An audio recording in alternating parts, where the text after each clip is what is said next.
Hello, bachcho, let's read this question. Question says that which of the following are the two key concepts of Darwinian theory of evolution? Question हमसे पूछा गया है ऐसे कौन से दो की कॉन्सेप्ट हैं जो डार्विनियन थ्योरी ऑफ एवोल्यूशन को बताते हैं, और हमें डिफरेंट ऑप्शन दे रखे हैं. Option A genetic drift and mutation, option B adaptive radiation and homology, option C mutation and natural selection, option D branching, descent and natural selection. इस question की की कॉन्सेप्ट होगा, key concept for this question is Darwinian theory of evolution.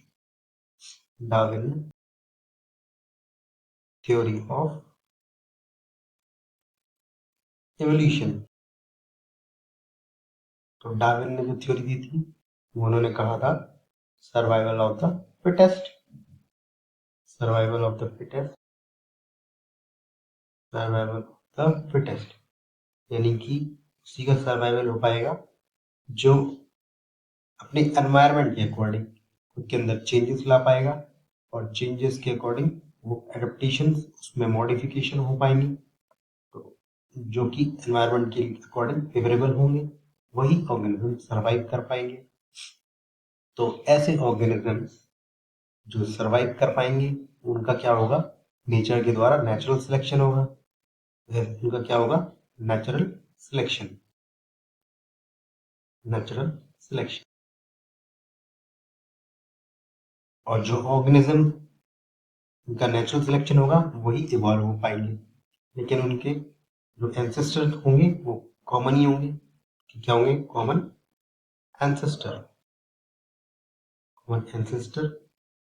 लेकिन क्योंकि उनके environment और habitat में change होने की वजह से उनमें क्या आएंगे, चेंजेस आएंगे और डिफरेंट एडेप्टेशन आएंगे. तो अलग अलग एनवायरनमेंट उनको अगर मिलेंगे तो अलग अलग चेंजेस होंगे, और उस एनवायरनमेंट के अकॉर्डिंग वो सरवाइव कर पाएंगे.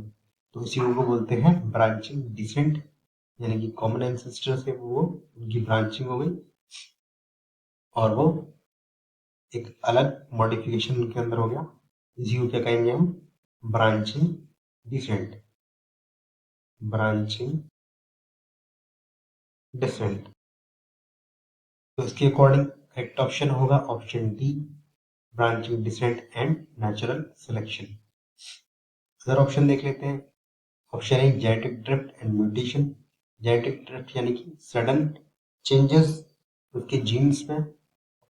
इसी तरह म्यूटेशन, म्यूटेशन जेनेटिकल चेंजेस होते हैं जो अगर फेवरेबल होंगे एनवायरनमेंट के अकॉर्डिंग तो वो सर्वाइव करेगा. तो जेनेटिक ड्रिफ्ट सडन चेंजेस हैं तो ये फेवरेबल भी हो सकते हैं, अनफेवरेबल भी हो सकते हैं. तो this is not a appropriate option. Option B में दे रखा है एडेप्टिव रेडिएशन और होमोलॉजी. एडेप्टिव रेडिएशन ये करेक्ट हो सकता है, लेकिन होमोलॉजी, होमोलॉजी में क्या होगा, same origin but have different structure, different structure, यानी कि उनका अलग अलग क्या हो जाता है, स्ट्रक्चर हो जाता है. लेकिन ये डार्विन ने इसके बारे में नहीं कहा था, तो ये भी इनकरेक्ट हो जाएगा. ऑप्शन सी में देखा है mutation and natural selection. Darwin ने म्यूटेशन की थ्योरी नहीं दी थी, उन्होंने नेचुरल सिलेक्शन की दी थी, तो ये भी इनकरेक्ट हो जाएगा. करेक्ट ऑप्शन होगा option D, branching descent and natural selection. This is the overall explanation for this question. Hope you understood well. Thank you.